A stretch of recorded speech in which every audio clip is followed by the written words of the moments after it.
你好，欢迎收听陪你读书，我是主播小静。今天要为你解读的书是《德鲁克管理思想精要》。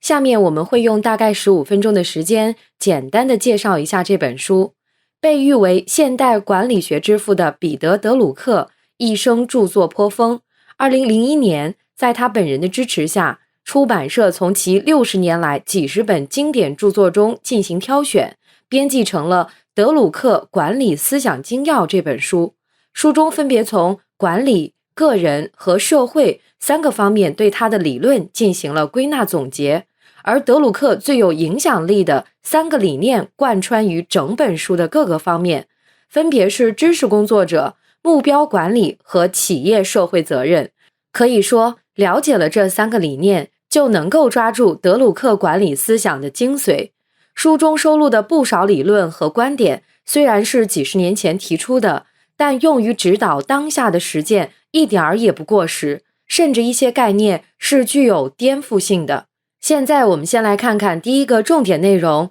知识工作者。知识工作者就是生产知识的劳动者，如工程师、计算机专家、律师、会计师、科学研究人员、作家等。他们在工作中通过思维性活动贡献的不是体力，而是智慧。他们不生产有形的产品，只生产知识、创意和信息。早在1957年，《未来的里程碑》一文中，德鲁克就提出了未来将面临知识社会的挑战。其中，知识社会就是以知识为核心的社会，智力资本是社会中最重要的资源，而受过良好教育的人，也就是知识工作者，将成为社会的主流。那么，知识工作者的出现给商业社会带来哪些影响呢？首先，知识工作者的出现对基于体力劳动者的企业管理理论提出挑战。体力劳动者通过出卖劳动力来获取生活来源，他们执行简单、重复的任务。个人的产品可以用数量和质量来衡量。针对体力劳动者提出的科学管理等理论，强调用科学化、标准化的管理方法实现最高劳动生产率，而知识工作者的学习能力和创意成果相对难以量化衡量。用衡量体力劳动的传统方法对知识工作者进行管控是不可完成的目标。其次，知识工作者的出现重新定义了管理者这一概念。由于知识工作者拥有在专业领域的特殊优势，即使不在管理岗位上，也能够做出影响企业整体绩效和成果的决策。员工和管理者之间的界限越来越模糊。德鲁克认为，如果一个知识工作者重视贡献，注意对成果负责，那么即使位卑职低，也应该是高层管理者，因为他能对整个机构的绩效负责任。那么，如何提升知识工作者的管理能力和工作绩效？德鲁克在本书中给出了不少建议，给我印象最深的是以下3点。首先，不要试图改变自己，而要先了解自己。了解自身的优势和价值观是提高工作效能的前提。要了解自己，可以尝试回答以下问题：我在工作中是如何做事的？我在压力下能否有成效？在什么环境下会做得更好？我的价值观是什么？其次，不要盯着短板不放，把精力放在有较高能力和技能的领域。明确了自己的优势是什么之后，要把精力放在与组织目标相联系的具有较高能力和技能的领域，并在实践中不断学习和提升。对于企业而言，在越来越强调专业化的社会中，与其幻想着某个知识工作者的能力突然提高，还不如通过调整他的工作岗位、改进工作手段等方式，让每个人充分发挥一技之长。最后，也是最重要的一点，注重贡献和责任。对知识工作者而言，贡献和责任就是让自己的知识为组织所用，为他人所用。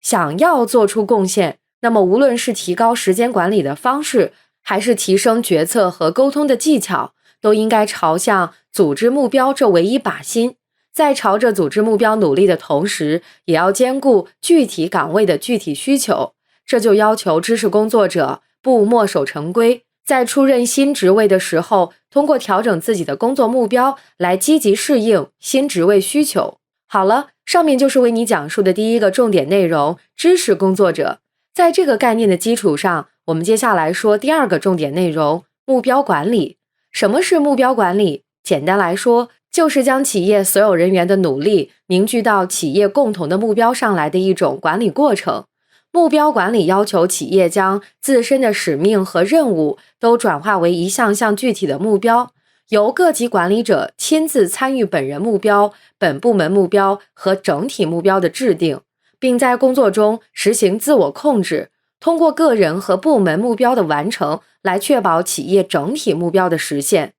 作为德鲁克最为知名的理论，目标管理早在1954年的著作《管理实践》一书中被提出，几十年来促成了不少成功企业案例，同时也成为在实践中挂羊头卖狗肉、被曲解和滥用最严重的管理工具之一。一直到现在，还有不少企业将目标管理简单的等同于绩效管理或计划管理，由总部确定经营方向并分解任务，再分发给各个部门来完成，最后根据年终考核结果进行赏罚。这种管理方式成为自上而下进行管理和控制的一大法宝。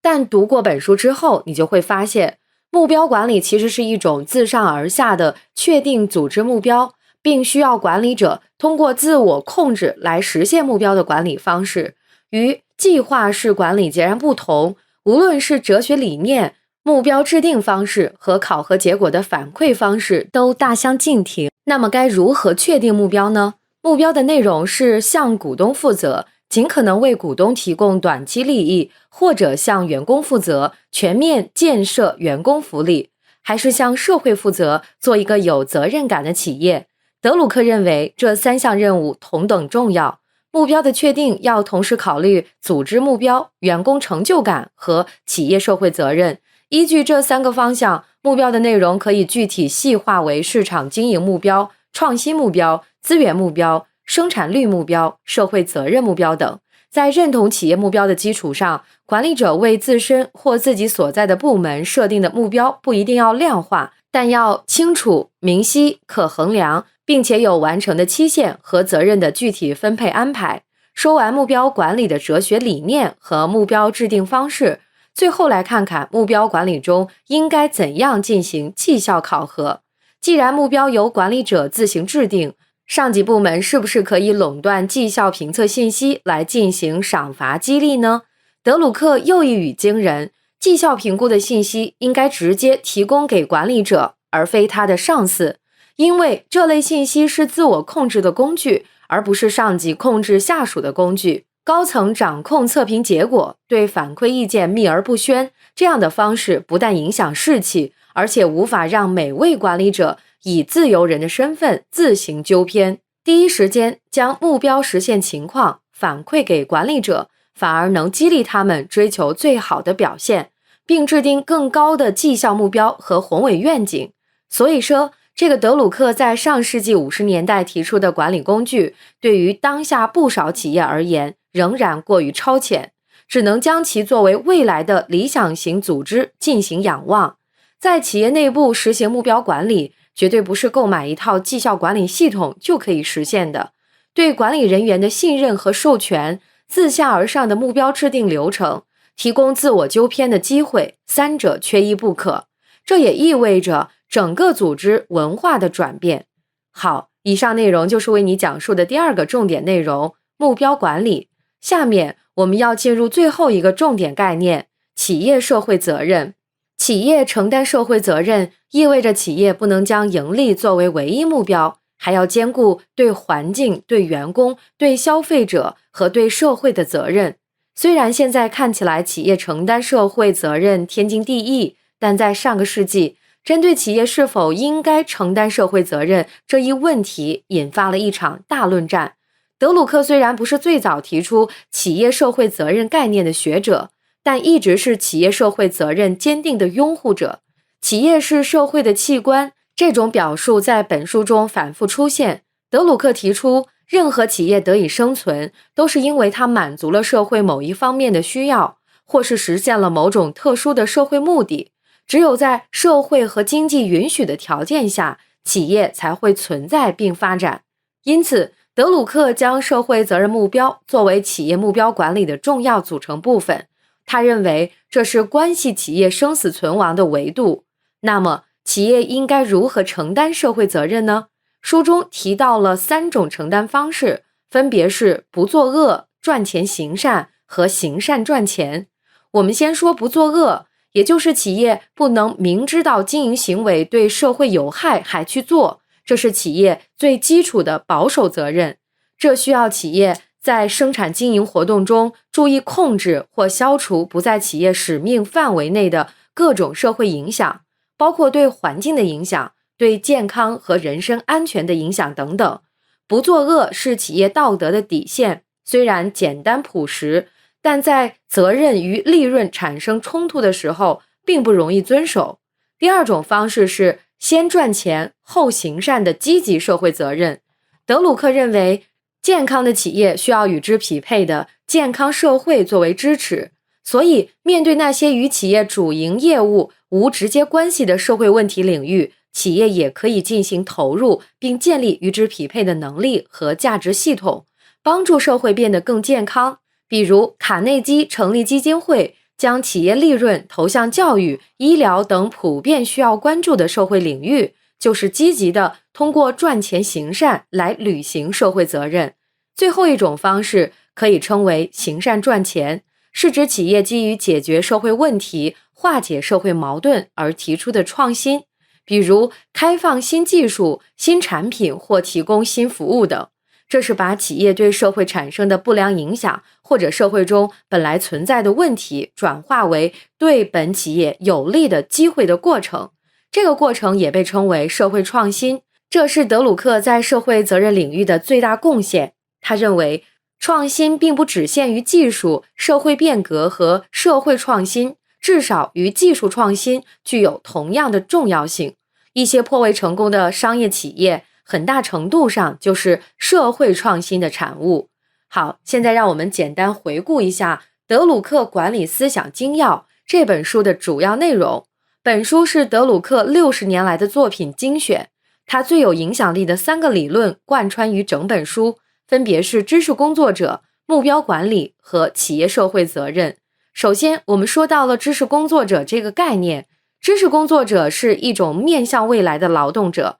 不生产有形的产品，只生产知识、创意和信息。未来的社会是知识社会，知识工作者能够做出影响整体绩效和成果的决策，也属于管理者的一种。接着，我们说到了德鲁克最著名的目标管理理论。目标管理是使企业全体成员的努力都凝聚到组织目标上的一种管理方式，要求企业将自身的使命和任务都转化为一项项具体的目标，由各级管理者亲自参与与本人目标、本部门目标和整体目标的制定，并在工作中实行自我控制，通过个人和部门目标的完成来确保企业整体目标的实现。与计划式管理不同，目标管理不是一种自上而下管控手段，而是一种自下而上的共赢理念。最后，我们说到了德鲁克的企业社会责任观。企业承担社会责任，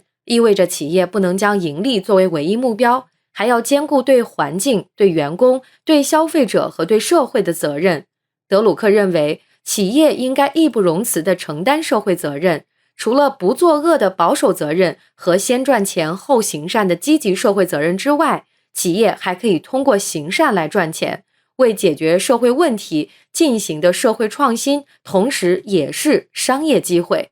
以上就是德鲁克管理思想精要的主要内容。感谢关注陪你读书，欢迎点赞分享，同时可以打开旁边的小铃铛，陪你读书的更新会第一时间提醒你。我是主播小静，我们下期再会。